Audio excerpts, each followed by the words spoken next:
क्या कहा उसने कि अब मंजिल में दूरी नहीं है। ये भी एनडीए वाले हैं, सारे लगातार मेहनत कर रहे हैं। आप भी ऐसे ही पढ़ते रहिए। जाने से पहले मैं आपको दो बातें बताना चाहूंगा, सच्ची बात है, ठीक है, ध्यान से सुनना।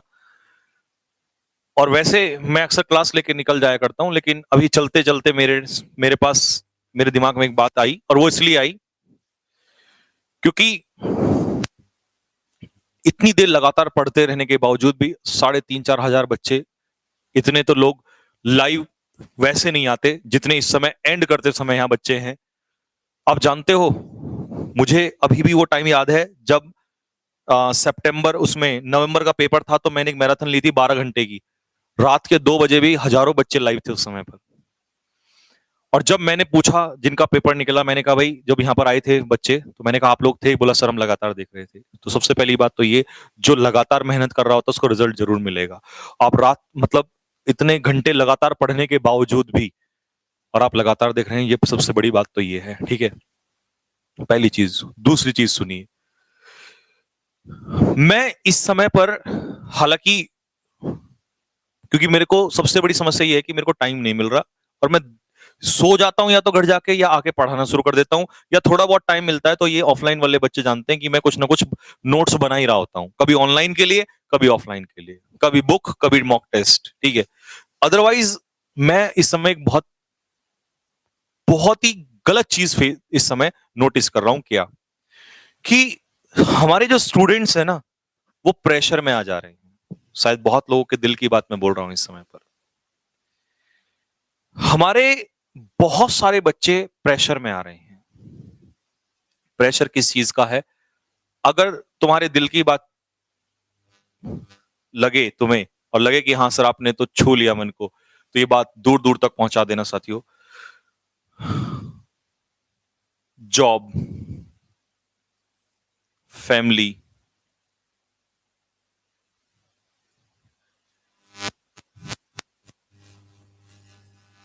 नेबर्स, रिलेटिव्स, फ्रेंड्स,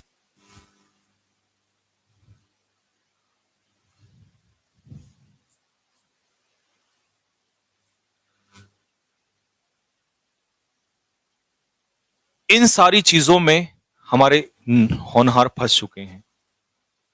मैं ये नहीं कहता कि नौकरी लेना गलत चीज है, अपना बेहतर करना गलत चीज है, अपना लक्ष्य पाना, अरे मैं तो वो था जो 24 घंटे मेहनत किया करता था। तुम्हारी तरह मैं भी पिसा था एक समय पे। हालातों ने मुझे भी बहुत मजबूर किया था। पता नहीं कैसे कैसे मैं निकला उन हालातों से। और प्रेशर जानते हो, ऐसा नहीं मेहनत सब करते हैं, लेकिन प्रेशर कहां से स्टार्ट होता है? सबसे पहला प्रेशर, जब एक बच्चा रोजाना पढ़ रहा होता है, तो पढ़ने के बावजूद भी उसके दिमाग में क्या रहता है कि यार नौकरी लगेगी नहीं लगेगी। नौकरी लगेगी तो घर वालों को क्या बोलूंगा, क्या नहीं लगी तो क्या होगा। फैमिली, कभी मम्मी कुछ कहती है, कभी पापा कुछ कहते हैं, कभी बड़ा भाई कुछ कहता है, कभी छोटा भाई कुछ कहता है, कभी दादा कुछ कहते हैं, दादी कुछ कहते हैं, चाचा कुछ कहते हैं, चाची कुछ और कहती हैं। इसमें हम लोग, हमारी सोच जो है वो पिच के रह जाती है। उसके अलावा, यार मेरी नौकरी ना लगी तो मेरे घर वालों को लोग क्या कहेंगे। एक 24 घंटे के दिन में एक बच्चे की जो दिन में 24 घंटे जो सोच में चल रहा होता है ना, ये सारी वो बातें चल रही होती हैं। यार मेरे मामा के, नाना के, पड़ोसी के, चाचा के, ताऊ के, ये सारा वो सारा। कौन किसका हो रहा है? बंद करो। रिलेटिव्स, यार कहीं ऐसा ना हो हमारी रिश्तेदारी में बेइज्जती हो जाए। फ्रेंड्स, यार मेरे दोस्त उसमें सेलेक्ट हो गया, मैं कब सेलेक्ट होऊंगा। यार मेरे दोस्त का इस बार सिलेक्शन हो गया, यार वो दोस्त वहां पर चला गया, वो इतने रुपए कमा रहा है, मैं कब करूंगा। बच्चों, मैं आपको बताऊं, अपने दिमाग से खुद, अपने दिल से पूछना एक बार बैठ के, अगर तुम सिर्फ पढ़ने का, सिर्फ पढ़ना, अगर सिर्फ पढ़ना आपको होता तो बहुत ही आसान था। अपने दिल से पूछना, भले ही तुम्हें ऐसा लगे कि सर ये बात नहीं है, लेकिन सच्चाई तुम्हारा दिल गवाही दे देगा। सिर्फ कोई अगर ये कह दे कि तुझे दुनिया में कोई मतलब नहीं है, बस पढ़, जॉब लगे ना लगे, तू पढ़ ले, सिर्फ पर मन से पढ़ ले, तो जितना पढ़ रहे हो ना 5 गुना पढ़ लोगे उससे ज्यादा। जब पढ़ते पढ़ते भी दिमाग में ये चीजें चलने लग जाती हैं, तो बच्चों पढ़ाई का मन आधा रह जाता है। क्योंकि मैं जिस युद्ध को लड़ रहा हूं उसमें हार होगी या जीत, ये ना सोच के लड़ूं तो जीत होगी। जब मेरे हर बार मेरे जहन में ये आएगा कि अगर मैं हारा तो क्या होगा। और आज आपको मैं एक बात बता दूं, जो ये एसएसबी में फेल होते हैं ना बच्चे ज्यादातर, वो इसी वजह से होते हैं, क्योंकि वो पहले यही सोच के जाते हैं अगर वहां से बाहर हुआ तो क्या होगा, और इसी चक्कर में वो बाहर हो जाते हैं वहां से, क्योंकि वो एक डर लेके जाते हैं वहां से। और जो डर लेके जाएगा, डर वाले का तो कोई काम ही नहीं है यार, खुद सोच के देखो अपने दिमाग से। इसी डर को लेके तुम आज जी रहे हो, और इसी डर को लेके तुम एसएसबी में जाते हो, और यही डर जो है तुम्हें बाहर निकाल के फेंक देता है। क्योंकि किसी ने कहा है कि हार का डर दुनिया में सबसे बड़ा डर होता है।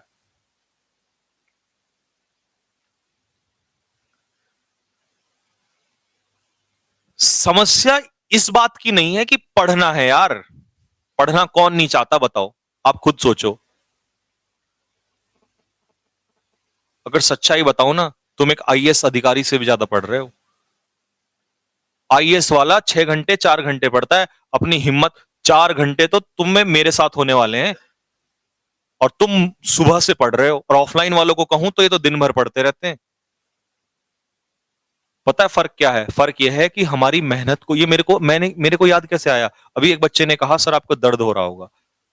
तो खैर अब हम तो इतने मैच्योर हो गए हैं कि हमारी कोई मेहनत को पहचाने भी ना तो हमें कोई फर्क नहीं पड़ता, क्योंकि हमारा सोच का लेवल बहुत आगे जा चुका है।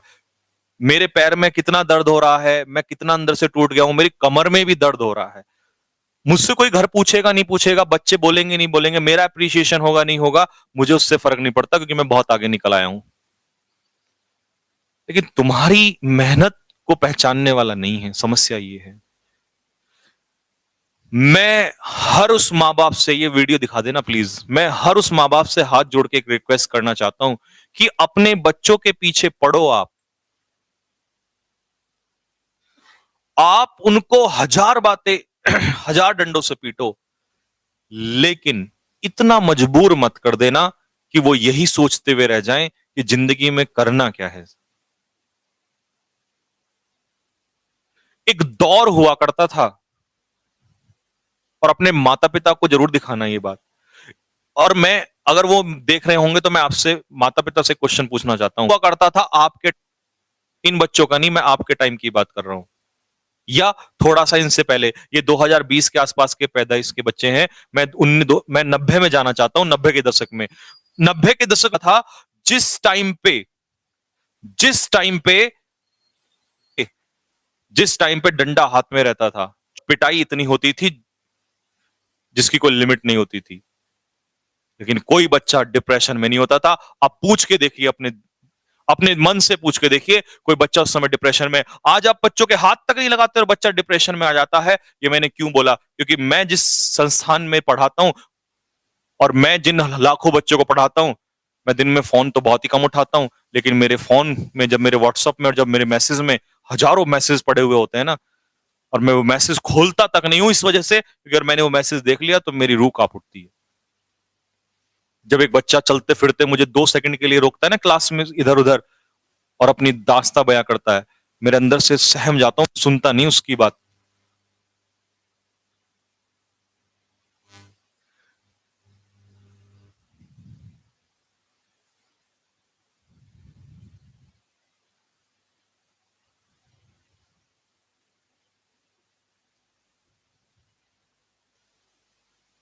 Hello hello hello.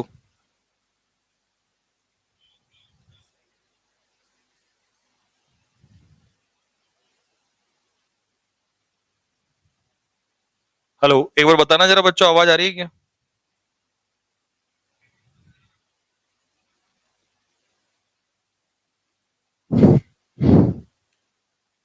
सही आ रही है। तो ये मेरा सवाल है उन माता पिता से,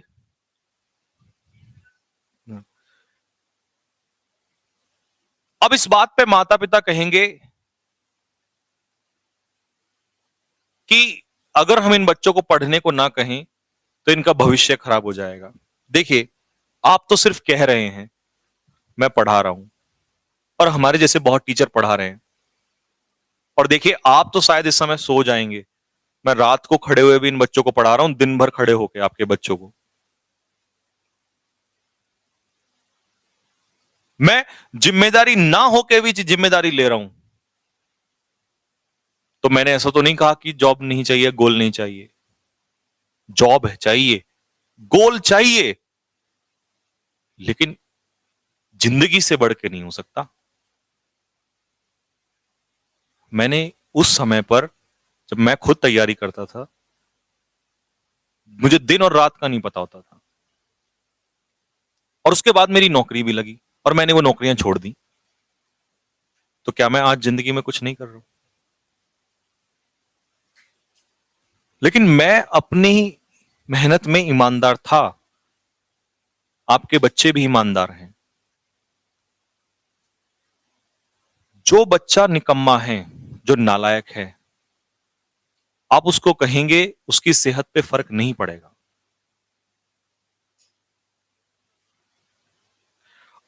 आप उन बच्चों को इतना मजबूर मत करिए जो बच्चे पढ़ रहे होते हैं। पता है आपको, ये मेरा सवाल किन किन लोगों से है? उनसे है जो बच्चे पढ़ रहे होते हैं। डिप्रेशन में कभी आपने देखा वो लड़का कभी डिप्रेशन में जा ही नहीं सकता जो सोच ही नहीं रहा है। लेकिन डिप्रेशन में वो बच्चे जाते हैं जो पढ़ रहे होते हैं। एक दौर था जब मेरे माता पिता मुझे पढ़ने को कहते थे, मैं कभी डिप्रेशन में नहीं गया। मेरे को एक पल भर का भी फर्क नहीं पड़ता था। क्यों? सारी बातें यहां को निकाल देता था ऊपर को। लेकिन जिस दिन मेरे दिमाग पे यहां चोट लगी और मैंने पढ़ना स्टार्ट किया, मेरी बातें यहां तक ऐसे चुभती थी, ऐसे। और जिंदगी और मौत में सिर्फ इतना सा फासला दिखाई देता था, इतना सा सिर्फ। और उस समय लगता था कि काश कोई मुझे आके ये संभाल ले, कोई कह दे कि यार चल ठीक है, तेरा नहीं हुआ, अगली बार मेहनत कर ले। मेहनत तो कर रहा था मैं भी, मेहनत आपके बच्चे भी कर रहे हैं। जब एक बच्चा फेल होता है ना, तो उसकी गलती नहीं होती, उसकी कहीं कमी रह गई होगी, लेकिन यार उसने कोई अपराध तो नहीं कर दिया ना। जब आज सैकड़ों लड़के मुझसे ये कहते हैं ना, मैसेज पे, कॉल पे, अभी मैं नाम नहीं बताऊंगा, नहीं तो वो बच्चा भी अगर देख रहा होगा, अभी मुझसे 2-3 दिन पहले बच्चे ने कहा कि सर मुझे समझ नहीं आ रहा मैं क्या करूं। मैंने कहा भाई क्या हो गया? सर मैं बहुत ज्यादा पढ़ रहा हूं और मैं पढ़ते पढ़ते मेरे सर में इतना दर्द हो जाता है कि मैं करूं क्या, मेरे को कुछ नहीं समझ में आ रहा। और वो इतना होनहार लड़का, क्लास में इतना अच्छा बच्चा, और वो मुझसे आके ये बात कहता है। नॉर्मल कोई होता तो मैं निकाल देता दिमाग से, मैं उसकी बात को सुना। मैंने सोचा ये है क्या, कहना क्या चाह रहा है। जब उसकी 20 मिनट बाद मैंने सुनी तो मेरे को समझ में आया कि वो सिर्फ और सिर्फ उस डिप्रेशन का शिकार हो गया है, और वो अगले आने वाले 1-1.5 महीना भी खराब कर जाएगा और सब बर्बाद हो जाएगा। तब मैंने कहा उसको, मैंने कहा भाई एक काम कर, तू पहले 1-2 दिन का रेस्ट ले, घूमने जा जरा कहीं पे, हो जाएगा जो हो जाएगा जिंदगी में। हमें क्या लगता है? हमें ऐसा लगता है कि किसी बच्चे को 24 घंटे तुम किताबों के सामने बैठा दोगे, वो ज्यादा पढ़ लेगा उससे। ऐसा नहीं होता। मेरी हालत अभी मैं बताता हूं आपको, एक सिंपल सा एग्जांपल देता हूं। मेरी हालत अभी इस कदर हो गई है कि मुझे 20 मिनट भी अगर एक्स्ट्रा, आधा घंटा भी एक्स्ट्रा खड़ा करवाओगे तो मैं गिर जाऊंगा, मैं कल भी नहीं उठ सकता। मतलब मैं अपनी लिमिट का 100% कर चुका हूं। इससे ज्यादा ऊपर जाऊंगा तो मैं कल खड़ा नहीं हो सकता। तो अगर मैं आज आधा घंटा फालतू खड़ा होकर और कल का दिन भर खराब कर दूं तो क्या ये सही बात है? वही मैं बच्चों से पूछना चाहता हूं कि तुम डिप्रेशन का शिकार होकर और ये सोच के कि मैं और पढ़ लूं और पढ़ लूं और डिप्रेशन में पागल हो जाओ, और तुम 4 दिन बीमार हो जाओ और 4 दिन ना पढ़ो, और तुम पेपर के नजदीक आके इतने टेंशन में आ जाओ, समझ नहीं आ रहा सर क्या करें। अरे तुम बच्चे हो, तुम्हें कोई समझाने वाला नहीं है यार। रोजाना पढ़ो, रोजाना, और ये सब सोच के मत पढ़ो। और एक बात और बता दूं मैं, आज 1000 लोग ना जब ये कहते हैं कि मैं इतनी छोटी सी उम्र में कैसे ऐसे आगे आया। जब मैंने ये सोचना छोड़ दिया ना कि दुनिया क्या कह रही है, तभी मैं आगे निकलता चला गया। जब तक मैं ये सोचता था ना कि मेरे ऐसा करने से, मेरा ऐसे बोलने से, आप देखते हैं मैं कुछ भी बोल देता हूं। मैं यहां पे भी बोल देता हूं, मैं जूता मारूंगा क्योंकि मेरे को सोचना नहीं है। मैं क्यों सोचूं, किसके बारे में क्या सोचूं बताओ। मुझे लग रहा है मेरा स्टूडेंट गलती कर रहा है, मैं बोल दूंगा उसको, मैं पीटूंगा भी यहां पर। दुनिया के बारे में जब बहुत कुछ सोचना शुरू कर दोगे तो आगे नहीं बढ़ पाओगे, क्योंकि ये दिमाग जो है ना, ये एक ही तरीके से काम कर सकता है। और वही मेरी आपसे रिक्वेस्ट है, कि सभी माँ बाप से हाथ जोड़ के रिक्वेस्ट है कि अपने बच्चों को मेहनत करवाइए, गधा मत बनाइए। नहीं तो वो दौड़ नहीं पाएगा।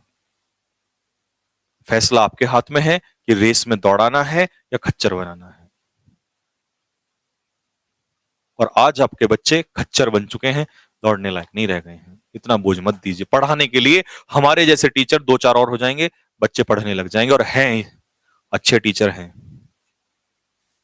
पढ़ाने के लिए मेहनत की कमी नहीं है।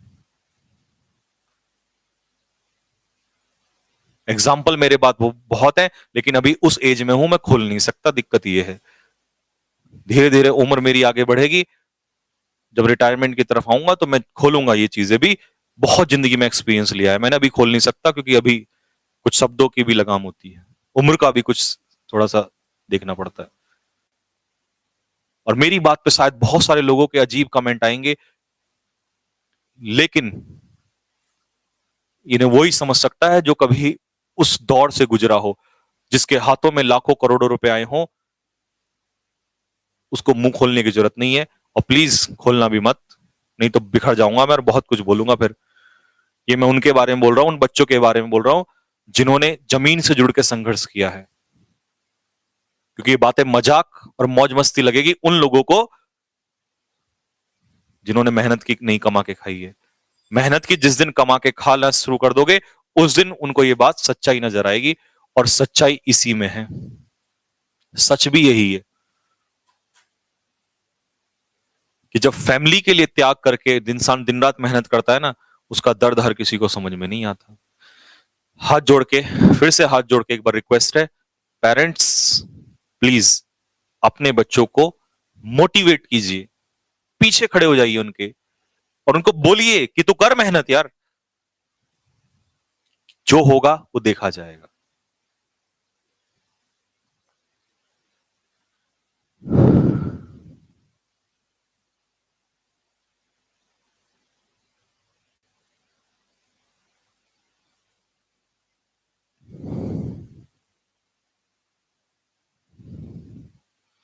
बस। और बच्चों, आपसे मेरी यही रिक्वेस्ट है, देखो, तुम जिंदगी में क्या करोगे ये तुम्हारे हाथ में नहीं है, मेरे हाथ में नहीं है, लेकिन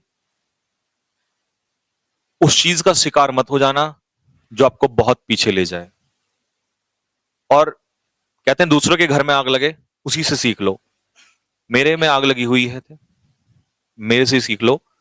मैं आपको सच बताऊं, मैं इसीलिए नहीं, मेरा सिलेक्शन उस समय इसीलिए नहीं हो पाया था, क्योंकि इतना बोझ, इतना बोझ दिमाग पे चला गया था कि जब एसएसबी में जाके खड़ा होता था तो बाहर मैं शेर की तरह रहता था, अंदर जाते ही दिमाग, क्योंकि देखिए वही तो चीज है, आज आपको समझाने वाला नहीं है, उसमें मेरे को समझाने वाला नहीं था। आज फिर भी मैं तुम्हारी बात समझ रहा हूं और समझा रहा हूं। हमारे टाइम पे कोई समझाने वाला नहीं हुआ करता था, हमारे टाइम पे कोई नहीं समझाता था, हम खुद अपने आप लड़ा करते थे। और जब पीछे से बैकअप होता है ना, जब जोश होता है, पीछे से बैकअप होता है, इंसान खुद जाके लड़ता है। तो उस बोझ में मत गिर जाना, तुम पढ़ो और ईमानदारी से पढ़ो, और इतना पढ़ डालो कि टाइम को भी लगे कि यार इस बंदे ने मेहनत की है, इसको मिलना चाहिए। बट प्रेशर मत लेना यार, प्रेशर लोगे तो कोई फायदा नहीं है। और लास्ट में एक ही बात बोलूंगा जाने से पहले, कि मैं आपका कमांडर, आपके साथ खड़ा हुआ हूं। बस मैं आपकी उस बात पे ध्यान देना चाह रहा हूं जहां दुनिया ध्यान नहीं दे रही है। प्रेशर में मत आना। महीना एक या डेढ़ बचा हुआ है, और इस एक डेढ़ महीने में अगर तुमने जम के मेहनत कर दी, लेकिन इस प्रेशर को निकाल के फेंक दिया, सिलेक्शन तुम्हारा होगा, तुम्हें कोई नहीं रोक सकता। बस आज के लिए यहीं रखता हूं। तो कैसी रही क्लास आप मुझे कमेंट में जरूर लिख के बताइए, और ये वीडियो जरूर दिखाइएगा, ये मेरा मैसेज दूर तक जरूर पहुंचाइएगा। तो बस इतना ही रखते हैं। जितने भी न्यू स्टूडेंट्स आज हमसे जुड़े हैं, चैनल को जरूर सब्सक्राइब करिएगा। और हाँ, पीडीएफ के लिए टेलीग्राम चैनल ज्वाइन करें। Name of the channel is cadet defence academy. जितने न्यू स्टूडेंट्स हमसे जुड़ रहे हैं वो क्लासेस को देखिएगा, और अगर आपने अभी ज्वाइन किया है तो कोशिश करिएगा ज्यादा से ज्यादा क्लास को रिवाइज करके देखने की, और नहीं तो यहाँ से भी कंटिन्यू कर सकते हैं। और सिलेक्शन तो हम लास्ट के 20 दिनों में भी दिला सकते हैं। अगर अब से भी पढ़ोगे तो सिलेक्शन, जिस दिन हम मॉक टेस्ट पे आ गए उस दिन मिसलिनियस चल गया, जिस दिन सिलेक्शन उसी दिन हो जाएगा, उसकी दिक्कत ना लें। तो अगर कोई बच्चा अब से भी जुड़ रहा है तो टेंशन लेने की जरूरत नहीं है, ठीक है? तो टेंशन मत लीजिए। बस कल 7 कल कितना टाइम है, 7 बजे, कल 7 से 10 आईएमएस सर इब्राहिम सर की फिजिक्स की क्लास है। आराम से सो, सुबह उठ के आप पढ़ना, सुबह फिजिक्स की क्लास, और फिर रॉबिन सर की और बाकी सारी क्लासेस होंगी, ठीक है बच्चों? तो बस यहीं तक रखते हैं। सभी को बहुत सारा प्यार। Love you everybody. सभी माता पिता को चरण स्पर्श। जय हिंद, जय भारत।